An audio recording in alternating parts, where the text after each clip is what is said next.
Dis-nous, quand cela arrivera-t-il et quel sera le signe de ton avènement et de la fin du monde?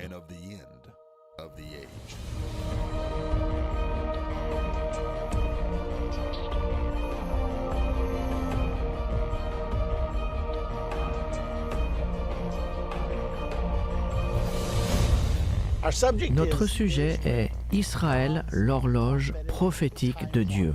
Croyez-le ou pas, Dieu a une horloge qui décompte le temps. La prophétie que nous allons examiner aujourd'hui et dans nos prochaines parties est une prophétie qui est marquée par une date. La plupart des prophéties ne sont pas spécifiques sur le temps, mais celle-ci l'est. Quand vous verrez la réalisation de la prophétie appelée la confirmation de l'Alliance, vous saurez alors que nous sommes à 7 ans avant la bataille d'Armageddon et à 7 années de l'avènement de Jésus-Christ. C'est ce qui rend cette prophétie si exceptionnelle et si importante. Sans comprendre cette prophétie, nous ne pourrons pas percevoir le décompte du temps de Dieu par rapport au temps dans lequel nous vivons. Dans notre dernière leçon de comprendre la fin des temps, nous avons étudié l'histoire de la nation d'Israël et avons appris pourquoi ce pays, Israël, est devenu la terre promise. Nous avons appris au sujet du père de la nation d'Israël, Abraham, et au sujet des frontières de la terre promise, établies par Dieu. Nous avons vu dans l'Écriture là où Dieu a placé son nom sur le mont du Temple et ce lieu appelé le mont Morija. Nous avons étudié le premier temple et sa destruction en l'an 586 avant Jésus-Christ, puis les 70 années du premier exil d'Israël. Nous avons aussi étudié le deuxième temple, sa destruction en l'an 70 et les 1878 années du second exil d'Israël. La nation d'Israël a vu sa renaissance, selon la prophétie biblique, le 14 mai 1948. Et enfin, le mont du Temple fut repris par Israël durant la guerre des 6 jours en 1967. Nous voulons prendre un instant pour parler de cet événement important appelé la guerre des 6 jours. C'était époustouflant. Israël a vaincu tous ses ennemis en 6 petits jours. Voici ce qui s'est passé. Israël a pris possession du désert de Sinaï en Égypte, des monts du Golan en Syrie, ainsi que de la région biblique de Judée, la Samarie, la Jordanie, incluant la ville entière de Jérusalem. Tous ces territoires faisaient partie de la terre promise. L'événement triomphal était la prise de la ville de Jérusalem, et tout particulièrement du mont du Temple, où le Dieu Tout-Puissant a dit 37 fois dans l'Ancien Testament « Je mettrai mon nom ici ». Souvenez-vous que ce fut l'endroit où Abraham a levé son couteau au-dessus d'Isaac. C'est aussi l'endroit où Dieu a dit à David « Va, achète l'aire d'Aravna ». Ils sont donc de retour sur le mont du Temple, où s'était tenu le premier temple, ainsi que le deuxième temple, et où, selon la Bible, le troisième temple se tiendra bientôt. Quand les soldats israéliens ont finalement atteint le mont du Temple, les Arabes se sont sauvés, et quand les armes ont cessé, j'ai d'ailleurs un ami personnel qui était là ce jour-là, M. Gerson Salomon, faisait partie des forces de défense israéliennes et il était sur le mont du Temple. Et il a dit, les armes ont fait feu et dans la minute qui a suivi, les Arabes se sont enfuis. Et soudainement, ce fut le silence. Et les soldats qui étaient en train de tuer la minute auparavant, soudainement, des larmes commencèrent à couler sur leurs joues. Gershon m'a dit, nous étions tous en train de pleurer comme des bébés. Et là, nous étions à l'endroit où Dieu a dit « Je mettrai mon nom ici », l'endroit du premier temple, du deuxième temple. Et là, beaucoup d'entre nous ont compris que c'était le jour de la rédemption. Il ajouta « La chose étonnante était que non seulement ceux qui croient en Dieu et en la Bible pleuraient, mais il y avait aussi des jeunes soldats élevés dans des kibboutz à qui l'on avait enseigné le marxisme, l'athéisme, qu'il n'y a aucun Dieu, que la Bible est un mythe, et qui pleuraient. Et Gershon s'est tourné vers certains d'entre eux et leur demanda « Pourquoi pleurez-vous ? Cet endroit est sans importance pour vous. » Et leur réponse fut « Nous ne savons pas pourquoi nous pleurons. C'est plus fort que nous. Il y a quelque chose d'exceptionnel qui se passe en ce moment. » Ce fut un jour étonnant, car cela faisait partie de la réalisation de la promesse de Dieu au peuple d'Israël. Le monde a suivi cette victoire stupéfiante avec admiration. Et quand la nouvelle fit le tour du monde du temple est entre nos mains. Les rois ainsi que les présidents ont su instinctivement qu'ils étaient témoins d'un événement biblique. Une autre chose s'est produite cette nuit-là dont je dois vous parler. Monsieur Shlomo Goren, qui était le rabbin en chef des forces de défense d'Israël, était présent à la prise du mont du Temple. Le commandant en chef était le général Uzi. Et le rabbin Goren s'est tourné vers le général Uzi et lui a dit « Notre heure est venue. Prenons de la dynamite et faisons sauter le dôme du rocher. Faisons sauter la mosquée d'Al-Aqsa. Purgeons ce lieu saint de tout autel païen. » Et le général Uzi répondit « Assez, mon rabbin. » Mais Shlomo Goren a persisté et continue en disant « Vous entrerez dans l'histoire si vous le faites. Voici le moment de la rédemption. » Et le général Uzi lui a dit « Si vous n'arrêtez pas, je vais devoir vous mettre en prison. » Le rabbin Goren a baissé la tête et s'en est allé silencieusement. L'opportunité avait été perdue. Plusieurs personnes croyaient que si Israël avait détruit le dôme du rocher, la mosquée d'Al-Aqsa, et aussi commencé à rebâtir leur temple, que le Messie serait alors venu. Mais ce ne fut pas le cas. Israël a plutôt désobéi à Dieu. Et au lieu d'enlever les temples païens, le gouvernement israélien, croyez-le ou pas, a invité le Waqf musulman, qui est l'autorité musulmane, à revenir et placer le mont du Temple sur leur contrôle. Pourquoi ont-ils fait cela? 2 raisons. Par crainte de la communauté internationale et de ce qui aurait pu arriver s'ils avaient éliminé les lieux saints musulmans. Et deuxièmement, le plus important, le gouvernement juif, étant laïque, n'a pas voulu provoquer un réveil religieux qui aurait pu le destituer de son pouvoir et apporter un renouvellement à la nation d'Israël tel qu'il était au temps biblique. Par conséquent, ils ont invité les musulmans à revenir en leur accordant le contrôle du mont du Temple. Ils n'ont pas fait ce que Dieu leur a dit, qui était de chasser les habitants de la terre promise, mais au contraire, ils ont tenté de coexister avec eux. Maintenant, je veux que vous regardiez ce que la Bible dit sur ce qu'Israël aurait dû faire. Cela se trouve au chapitre 33 de Nombre, en commençant au verset 50. C'est Dieu qui s'adresse à Moïse. « Parle aux enfants d'Israël et dis-leur, lorsque vous aurez passé le Jourdain et que vous serez entrés dans le pays de Canaan, vous chasserez devant vous tous les habitants du pays. Vous détruirez toutes leurs idoles de pierre. Vous détruirez toutes leurs images de métal fondu et vous détruirez tous leurs hauts lieux. » Le dôme du rocher et la mosquée d'Al-Aqsa étaient les hauts lieux élevés musulmans et Dieu a spécifiquement dit « Vous les détruirez.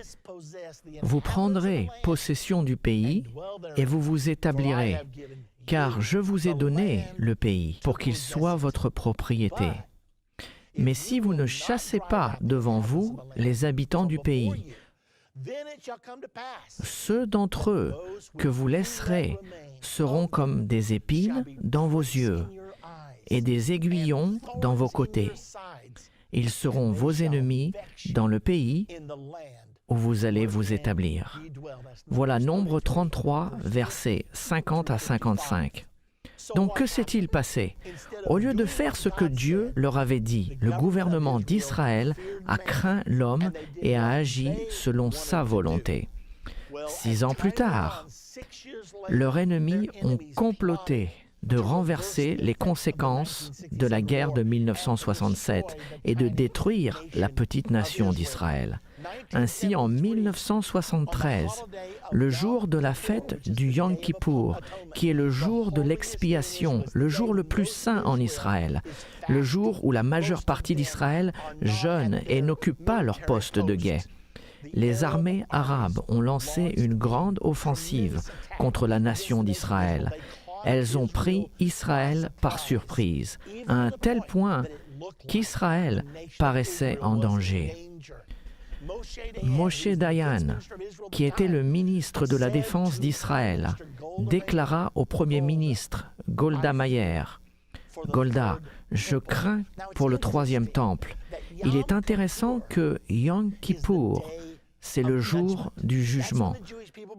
C'est le jour où les Juifs croient, même à ce jour, qu'ils doivent regarder en eux-mêmes à Rosh Hashanah et doivent se repentir et jeûner toute la journée du Yom Kippour, demandant à Dieu de pardonner leurs péchés. Mais s'ils ne se repentent pas selon la croyance juive, Dieu leur envoie un jugement. Ainsi, Dieu a envoyé le jugement de la guerre du Yom Kippour et ils ont tous failli être détruits. Cela leur est arrivé le jour du jugement, et c'était le jugement de Dieu.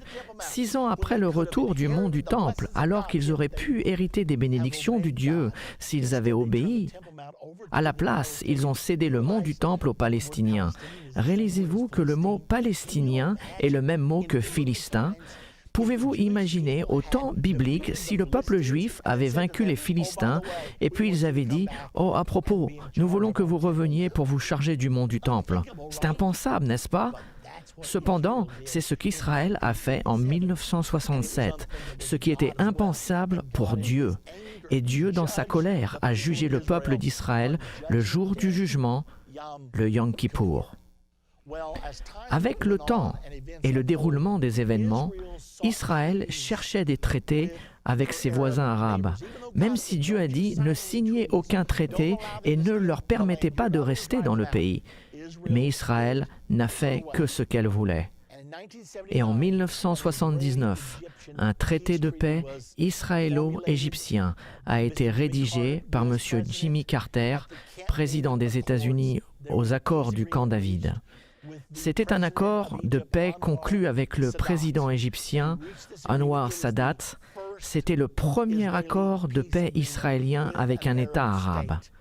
Israël a rendu tout le Sinaï à l'Égypte, même si la Bible précise qu'il fait partie de la terre promise.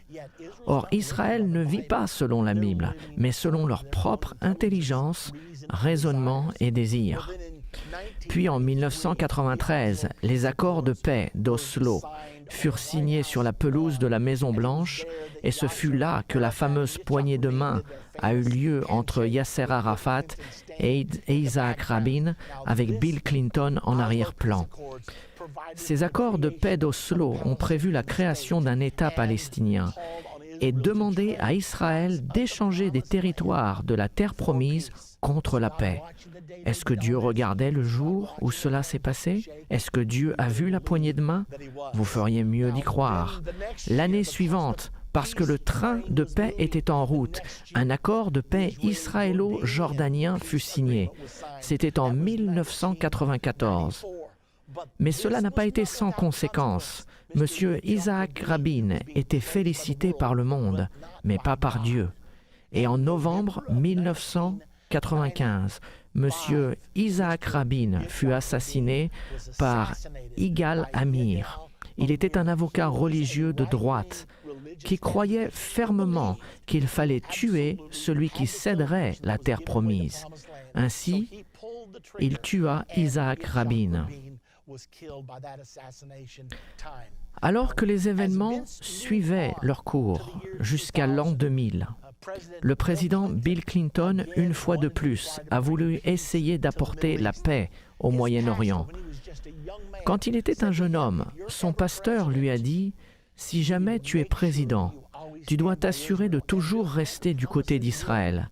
Et Bill Clinton a promis qu'il le ferait. Mais apparemment, le président Bill Clinton n'a pas entièrement compris la signification de cette promesse. Car le voici en train de faciliter un traité de paix où Israël a une partie de la terre promise, mais pas sa totalité. Et Clinton et Ehud Barak, le premier ministre d'Israël, et Yasser Arafat, le président de l'autorité palestinienne, se sont rencontrés pendant 14 jours à Camp David et ont essayé de trouver un accord de paix. Le président Clinton a fait tout son possible pour y arriver, mais ce fut en vain. Quand ils sont arrivés sur le sujet du mont du Temple, ils se sont dit « Qu'allons-nous faire ?» Arafat a dit « Désolé, c'est notre troisième lieu saint, nous ne le céderons jamais, nous y avons nos endroits de prière. » Et Ehud Barak a dit « Mais vous avez votre premier lieu saint à la Mecque, vous avez votre deuxième lieu saint à Madina, nous, Juifs, nous n'avons même pas notre premier lieu saint. » Arafat répondit « Désolé, nous ne pouvons pas le céder. » Et Barak a dit « Mon peuple ne permettra jamais de le céder. » Le président Clinton a donc suggéré « Pourquoi ne pas le partager? Et il y a de la place pour tout le monde. Vous pouvez tous y prier ensemble. J'en suis sûr que ça plaira à Dieu. » Même si cela ne plaisait pas à Dieu, mais c'était l'idée de Clinton. Je n'oublierai jamais le jour où j'ai vu dans les journaux Clinton propose le partage du mont du Temple. J'ai su que je lisais quelque chose de prophétique, car dans la Bible, il est dit qu'à la venue de l'accord de paix, le mont du Temple sera placé sur un arrangement de partage. Dans le chapitre 11 de l'Apocalypse, au verset 1 et 2, il est dit à Jean de mesurer le temple juif, mais de ne pas mesurer la cour extérieure du temple, car elle sera piétinée par les païens. Il dépeint une image, 42 mois avant Armageddon, du mont du temple sous un arrangement partagé. Et c'est exactement cela qui a été proposé à Camp David en l'an 2000. Nous vivons actuellement les prophéties bibliques. Si nous ne le réalisons pas, nous manquons un des plus passionnants aspects du temps présent dans lequel nous vivons. C'est un temps passionnant. Barak a fait de son mieux pour arriver à un accord de paix. Il pensait que s'il obtenait un accord, même si c'était de céder plus que ce qu'il aurait dû, que les Israéliens étaient si las des conflits qu'ils revoteraient pour lui, car ils étaient en campagne électorale contre Ariel Sharon. Ainsi, la nouvelle était annoncée qu'il a finalement capitulé et a dit « Vous pouvez reprendre le mont du Temple et nous rétablirons les frontières de 1967. » Ariel Sharon, sur ses paroles, a décidé d'aller visiter le mont du Temple. Et avec la permission de Yasser Arafat et des autorités religieuses, il a dit « J'aimerais juste faire une visite au mont du Temple. » Et ils lui ont répondu « Ne priez pas, ne faites pas de grandes déclarations, assurez-vous juste que tout est fait dans les règles. » Donc, le 28 septembre, M. Ariel Sharon est allé sur le mont du Temple et il a fait cette déclaration ce jour-là. On ne cédera jamais le mont du Temple. Et il est à nous pour toujours. Yasser Arafat cherchait une excuse. Il savait que Camp David était un échec. Et puisque nous ne pouvons pas obtenir un accord de paix, reprenons la confrontation. Le lendemain même, le 29 septembre, il a publié l'ordre. Il est temps pour la deuxième intifada. Le terme intifada signifie soulèvement. La première intifada a duré de 1987 à 1993. Elle a pris fin lors des accords d'Oslo. Mais en l'an 2000, la deuxième intifada revint en force. Pendant la deuxième intifada, 1000 Israéliens sont morts, ainsi que 5500 Palestiniens. Nous avons vu beaucoup d'attentats dans les autobus, ainsi que des attentats suicides. N'oubliez pas ce que Dieu a dit. Si vous ne les chassez pas, ils deviendront des épines dans vos yeux et des aiguillons dans vos côtés. Tout ceci se passe en ce moment. Finalement, en l'an 2002, le secrétaire d'État des États-Unis, Colin Powell, a décidé qu'Israël et les Palestiniens n'arriveraient jamais à forger une alliance de paix entre eux. Il a donc décidé de former une nouvelle alliance appelée le Quartet. Il a invité la Russie, l'Union européenne, les États-Unis et les Nations unies, les 4 puissances appelées le Quartet. pour former un accord de paix, pour dire aux Palestiniens et aux Israéliens, il n'y a qu'un seul moyen à la paix, et le voici. Il s'appelle la carte des routes pour la paix.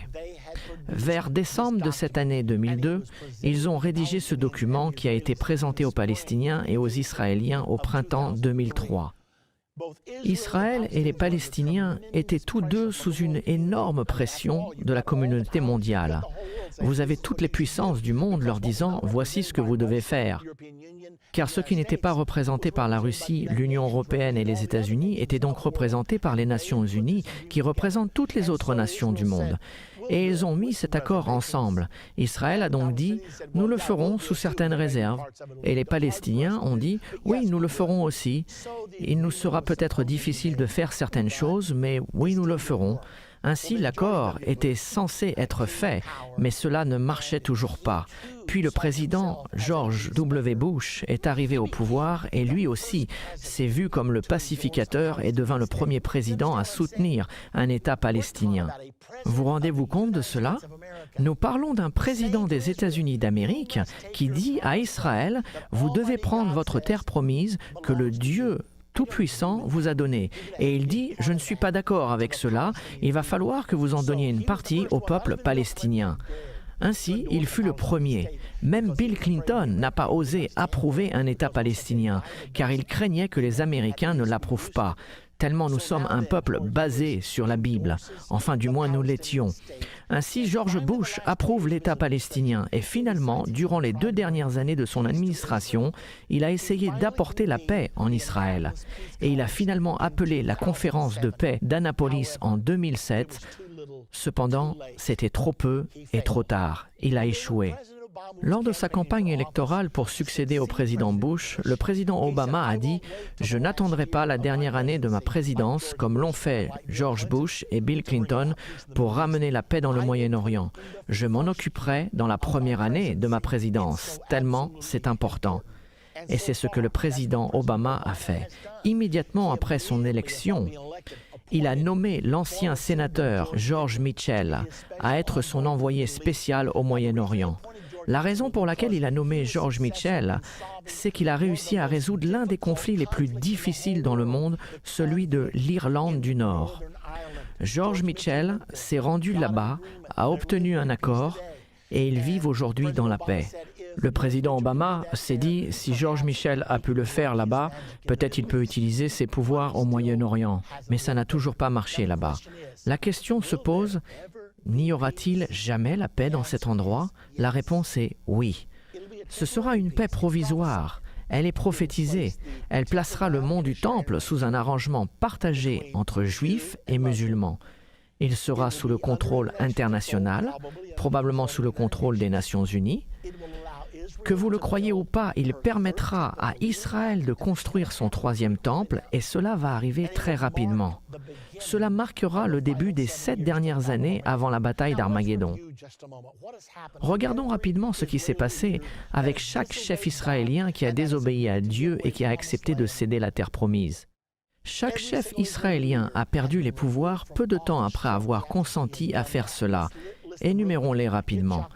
Isaac Rabin, accord d'Oslo en 1993, s'est retiré de Jéricho en 1994, assassiné en novembre 1995. Shimon Peres a succédé à Rabin pendant quelques mois. On avait l'impression qu'il allait être réélu, mais au lieu de cela, à la dernière minute, il a perdu car il continuait de céder la terre promise, même pendant son court mandat. Tout le monde savait qu'il allait accepter les conditions. Il était l'un des principaux négociateurs de l'accord d'Oslo. Il a été évincé de son poste seulement quelques mois plus tard. Benjamin Netanyahou a fait sa campagne sur la conservation du territoire d'Israël. Cependant, une fois en place, avec la pression des États-Unis, il a accepté les accords de Wind River, cédant ainsi 22% de la Cisjordanie. Peu de temps après, il ne fut pas réélu et a été remplacé par Ehud Barak. Barak a alors essayé de rétablir les frontières de 1967 et a même accepté de céder le mont du Temple, mais il fut remplacé par Ariel Sharon. Tout le monde pensa qu'Ariel Sharon ne céderait pas un centimètre. Or, il s'est retiré de Gaza en 2005 et a été la cause pour 9000 Juifs de quitter leur maison en août 2005. Plus tard dans l'année, il a subi une grave attaque cérébrale et à ce jour, il n'a toujours pas repris connaissance. Puis son successeur, Ehud Olmer, a tenté d'obtenir un accord de paix. Il a dit « Je suis presque arrivé », mais il a été inculpé de corruption. Il est en procès actuellement et passera probablement de nombreuses années en prison pour ce qu'il a fait. Ainsi, chaque chef israélien qui a essayé de céder la terre promise a terminé en catastrophe.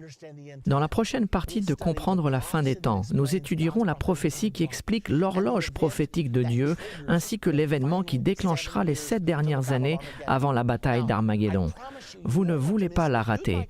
Si vous voulez avoir votre propre DVD de cette leçon, l'horloge de Dieu, afin de pouvoir la regarder plusieurs fois ou la partager avec vos amis et votre famille.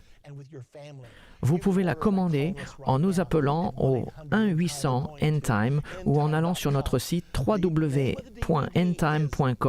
Le DVD est intitulé « Israël, l'horloge prophétique de Dieu ». Et sur cette chronologie de 7 ans, quand vous découvrirez son déroulement, quand vous le verrez dans la prochaine partie de ce programme, vous verrez les événements qui vont se produire ainsi que les événements que vous expérimenterez personnellement. Quelle leçon intéressante aujourd'hui. Israël, l'horloge prophétique de Dieu. Aujourd'hui, nous allons examiner la prophétie biblique qui contient une date précise. Dans cette partie de Comprendre la fin des temps, nous expliquerons la prophétie qui déclenchera les 7 dernières années avant Armageddon, puis nous décrirons ce qui arrivera durant cette période. Cette prophétie est absolument l'une des plus importantes de tous les temps. Cette prophétie a prédit quand le Messie allait venir sur la terre la première fois. Elle a prouvé l'identité du Messie, elle a prédit la crucifixion et la destruction de Jérusalem et du Temple. Elle prédit l'événement qui déclenchera les 7 dernières années avant Armageddon.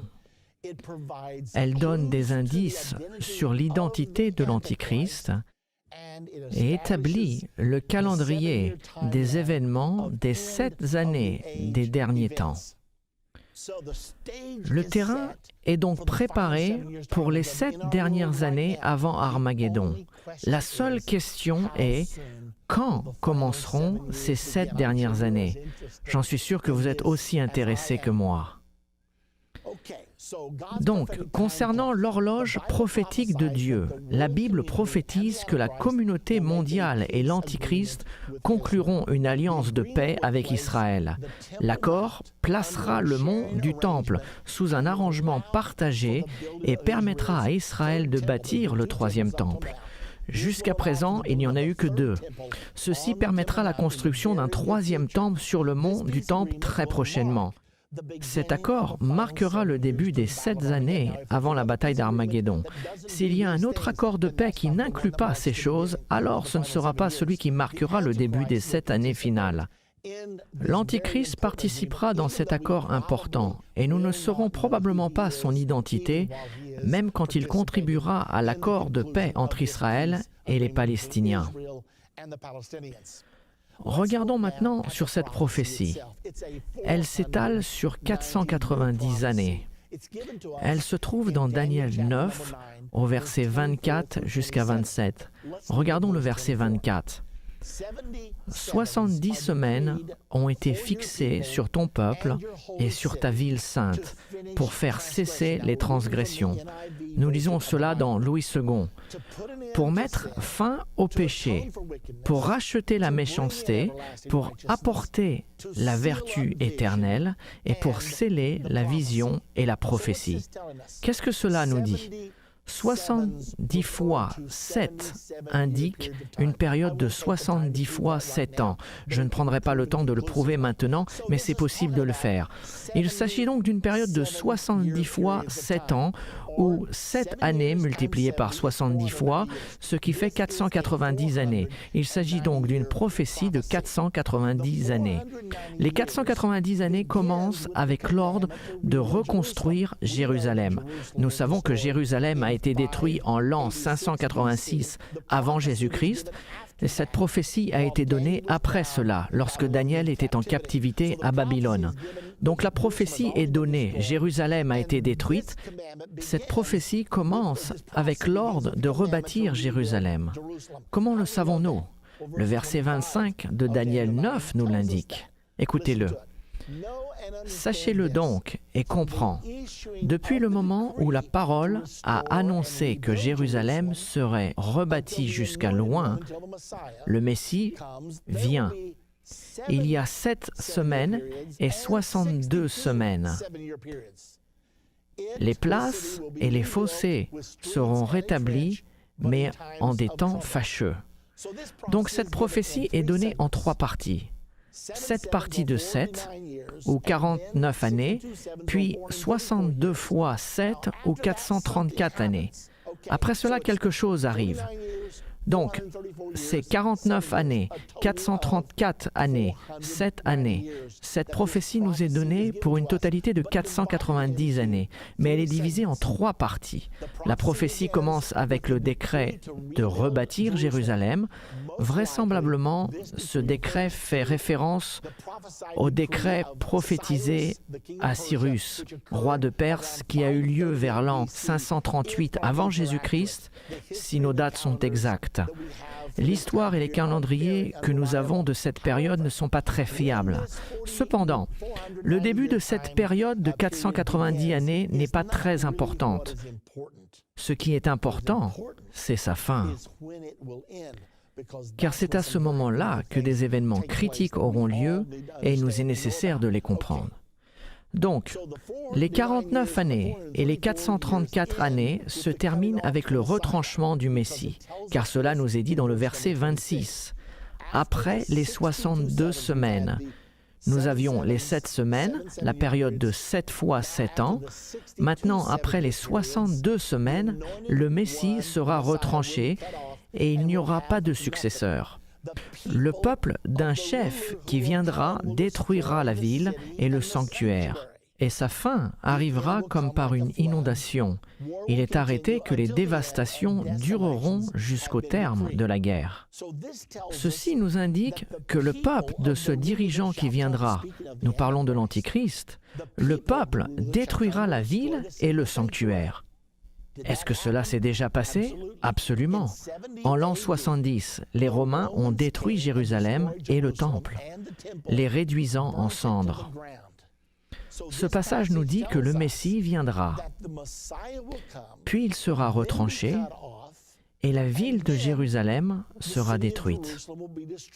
Qu'est-ce que cela nous indique? C'est une preuve absolue.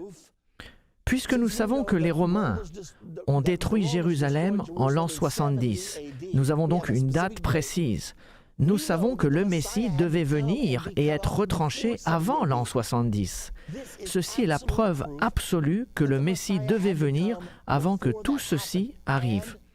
Est-il venu? Jésus était le Messie, il est venu, il a été retranché, exactement comme l'Écriture l'a dit, et la ville de Jérusalem a été détruite par les Romains. Quand l'Antichrist viendra, il régnera sur un nouveau Saint-Empire romain. Maintenant, cela nous ramène à un point important, qui est comment expliquer l'écart. 2 événements devaient se produire après cette période de 483 années. Le Messie devait être retranché, la ville de Jérusalem et le temple devaient être détruits.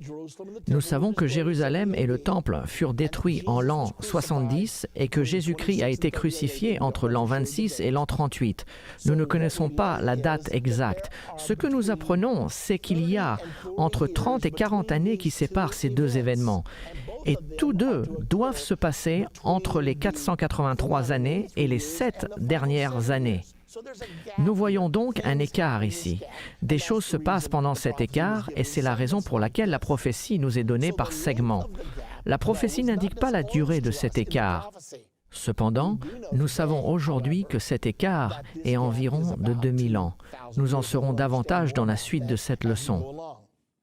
Pour l'instant, mettons de côté cet écart et regardons les 7 dernières années. Au verset 27, « Il fera une solide alliance avec plusieurs pendant 1 semaine. et durant la moitié de la semaine, il fera cesser le sacrifice et l'offrande. Le dévastateur commettra les choses les plus abominables, jusqu'à ce que la ruine et ce qui a été résolu fondent sur le dévastateur. Qu'est-ce que tout cela signifie? Nous devons savoir certaines choses concernant le verset 27. Premièrement, qui est ce « il » qui fera une solide alliance? Numéro 2, qu'est-ce que l'alliance? Numéro 3, qu'est-ce qu'une solide alliance? Numéro 4, quels sont ces sacrifices qu'il va faire cesser? Et quel est cet événement appelé l'abomination de la désolation? Voici beaucoup d'informations dans ce petit verset, mais ce sont ces choses qui se passeront durant la période des 7 dernières années. Répondons donc à ces questions. Tout d'abord, qui est-il? Il fera une solide alliance. La réponse est facile, car il fait 3 choses.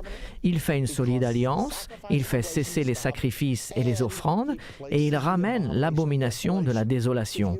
Si vous lisez 2 chapitres plus loin dans Daniel, au chapitre 11, les versets 21 et 22 disent que l'Antichrist sera le chef de l'alliance. Donc c'est l'Antichrist qui fait l'alliance. Le verset 31 dit que l'Antichrist et ses partenaires feront cesser les sacrifices et les offrandes. Puis le verset continue et nous dit qu'ils dresseront l'abomination du dévastateur. C'est donc l'Antichrist qui fait l'alliance, l'Antichrist qui fait cesser les sacrifices et les offrandes, et c'est l'Antichrist qui ramène l'abomination de la désolation. C'est facile. Nous savons que il est l'Antichrist. Question numéro 2. Qu'est-ce que l'alliance? Genèse 15, verset 18, tout au début, dans le premier livre de la Bible, il nous est dit « En ce jour-là, l'Éternel fit alliance avec Abraham et dit « Je donne ce pays à ta postérité, depuis le fleuve d'Égypte jusqu'au grand fleuve, au fleuve de l'Euphrate. » Dieu dit à Abraham « Je ferai une alliance avec toi, et ta postérité héritera cette terre. » Il s'agit de la description de la terre promise, et voici l'alliance d'Abraham, que la nation d'Israël aura sa propre patrie en Israël. Si ça, c'est l'alliance, qu'est-ce que la solide alliance qui déclenchera les 7 dernières années? La Bible nous dit que quand le pacte de paix du Moyen-Orient sera signé, l'Antichrist et la communauté internationale confirmeront le droit d'existence d'Israël dans la Terre sainte. Ce sera la confirmation du droit d'existence d'Israël en ce lieu. Aujourd'hui, les ennemis d'Israël lui refusent ce droit. La majorité des pays arabes ne reconnaissent pas encore son droit d'exister. Quand cette alliance sera confirmée, alors les 7 dernières années avant Armageddon et le retour de Jésus commenceront. Voilà pourquoi nous disons que cette prophétie a une date précise. De quel sacrifice parlons-nous? Le pacte de paix du Moyen-Orient placera le mont du Temple sous un arrangement partagé entre les musulmans et les Juifs. Ceci nous est dit dans Apocalypse 11 au verset 1 et 2. Jean a reçu l'ordre de mesurer le Temple. Ne mesure pas la cour extérieure, elle sera piétinée par les païens. Voici une image du mont du Temple et de l'arrangement partagé.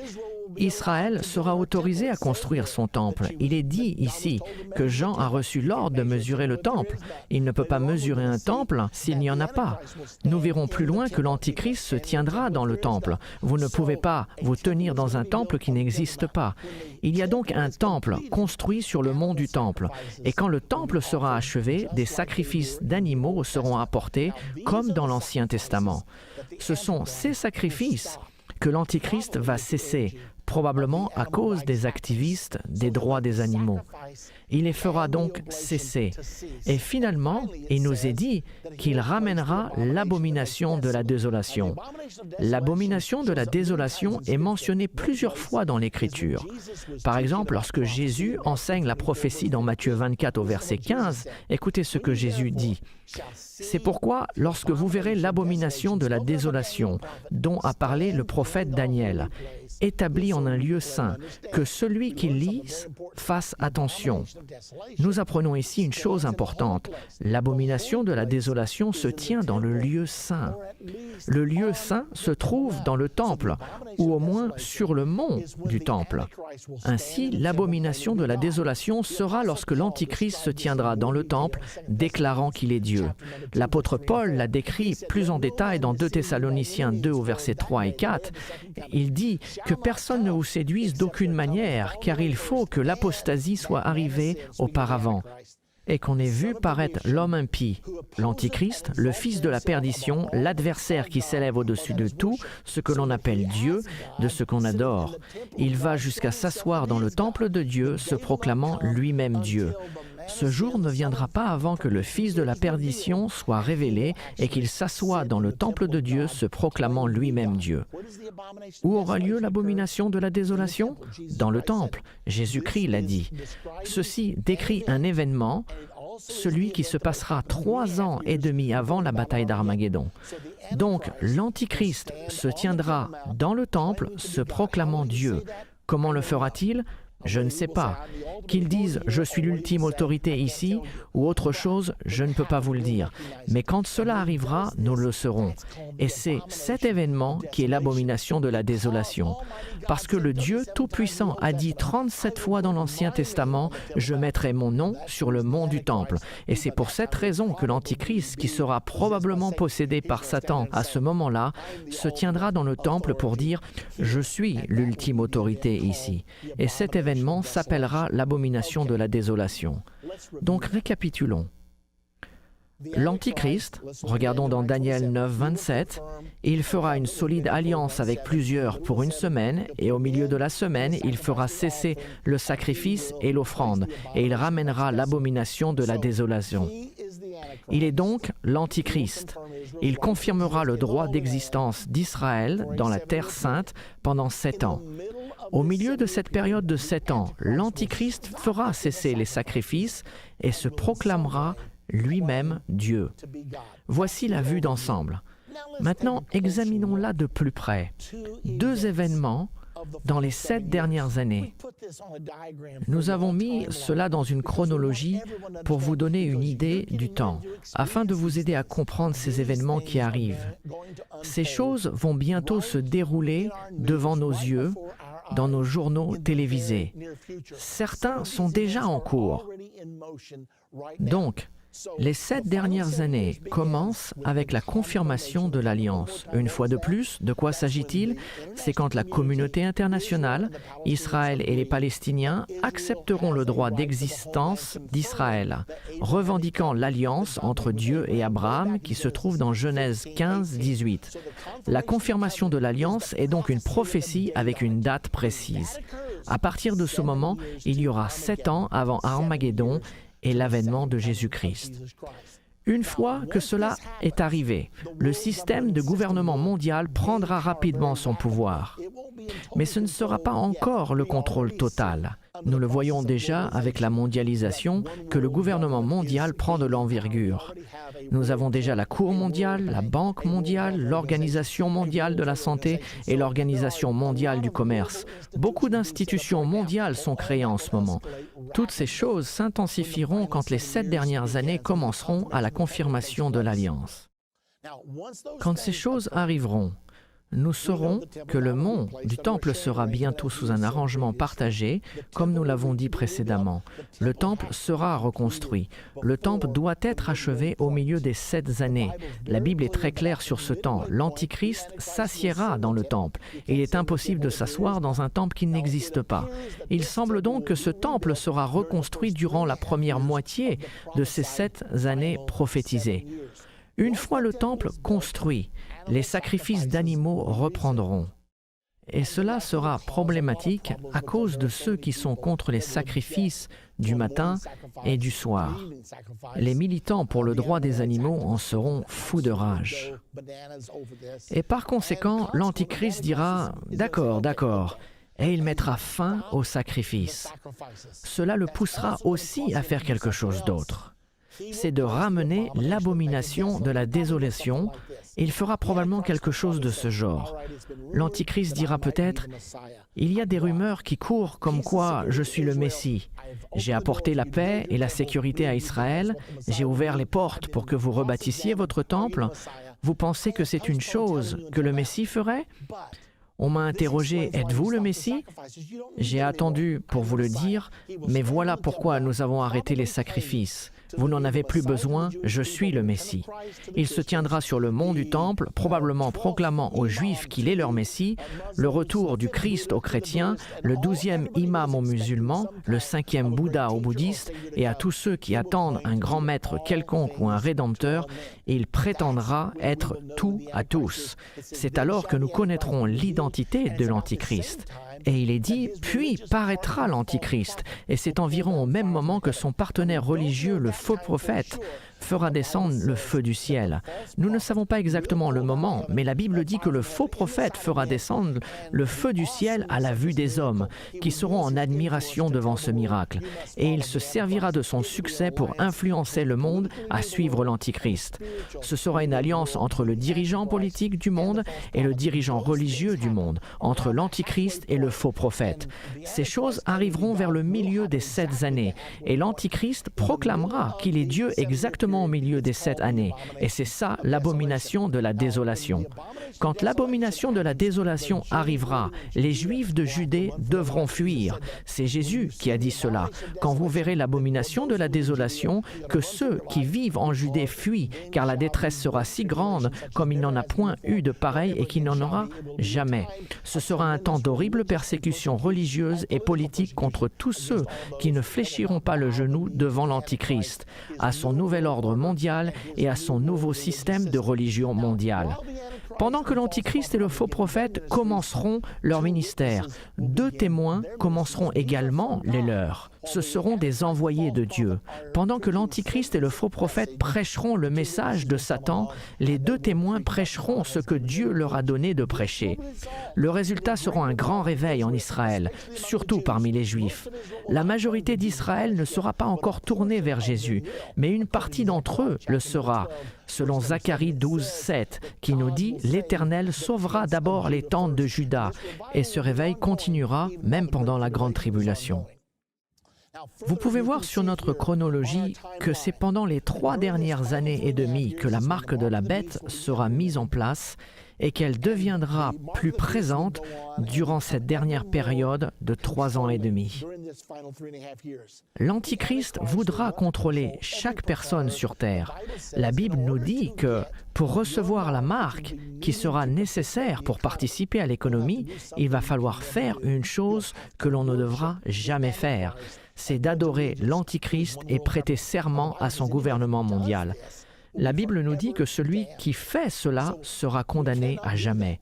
Donc, nous ne pouvons pas le faire.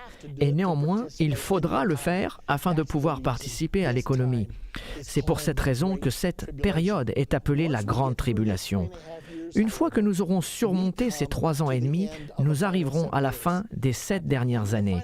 Et à ce moment-là, la communauté mondiale, sans aucun doute l'ONU, gardien de la paix mondiale, envahira Israël pour une raison quelconque. Serait-ce à cause du refus d'Israël de céder ses armes nucléaires? Nous ne savons pas exactement la raison. Une résolution sera prise contre Israël et la communauté mondiale envahira Israël. La Bible nous dit dans Zacharie 14, 2, « Toutes les nations attaqueront Jérusalem. Ceci déclenchera la bataille d'Armageddon ainsi que la deuxième venue de Jésus-Christ. » À la seconde venue de Jésus-Christ, l'Antichrist et le faux prophète seront détruits et le gouvernement humain disparaîtra et nous couronnerons Jésus-Christ, roi des rois et seigneur des seigneurs. Nous devons donc nous poser cette question. Où en sommes-nous maintenant? Plusieurs signes montrent que les 7 années peuvent arriver rapidement. Nous savons que le traité de la paix du Moyen-Orient fera 3 choses. Il établira les frontières définitives d'Israël, il placera le mont du Temple sous un arrangement partagé et sous l'autorité internationale, et il permettra à Israël de rebâtir son 3e temple. Actuellement, le traité de paix du Moyen-Orient est une grande priorité pour la communauté internationale. Ils veulent sa réalisation. De plus, dans de récentes négociations, les négociateurs ont indiqué qu'un accord sur les frontières était possible. Toutefois, le mont du Temple est un point problématique aujourd'hui. Les deux présidents, Clinton et Obama, ont conclu que la seule solution est de placer le mont du Temple sous un arrangement partagé, exactement comme nous le dit la Bible. De plus, les préparatifs pour la construction du Temple ont déjà commencé. Les matériaux sont prêts à cet instant même où je vous parle. Le scénario le plus probable est le suivant. La Troisième Guerre mondiale aura lieu.